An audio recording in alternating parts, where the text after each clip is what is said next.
BRS ఆడుతున్నటువంటి డ్రామాలో, BRS చేస్తున్నటువంటి కుట్రలో గొంతు కలిపి మాట్లాడొద్దని మా వాళ్ళకి రిక్వెస్ట్ చేస్తున్నాం.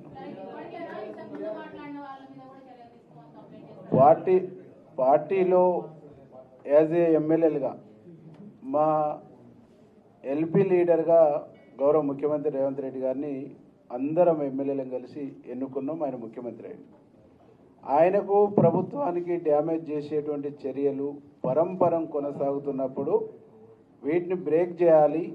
ప్రభుత్వానికి, ముఖ్యమంత్రి గారికి చెడ్డ పేరు వచ్చేటువంటి పద్ధతిలో వ్యవహరిస్తున్న వ్యవహారాలను బంద్ చేయాలి.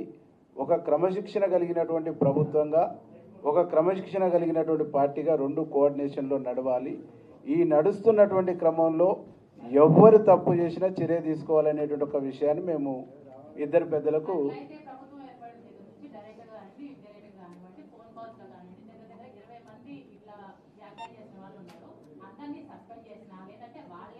క్రమశిక్షణ సంఘం అనేటువంటిది అందరినీ విడిగా పిలిచి మాట్లాడింది, కొందరికి నోటీసులు ఇచ్చింది. అయినా వాళ్ళ వైఖరిలో మార్పు రావట్లేదు. కాబట్టి మేము ఎమ్మెల్యేలను కఠినంగా ఉండాలని చెప్పేసి డిమాండ్ చేయబోతాం.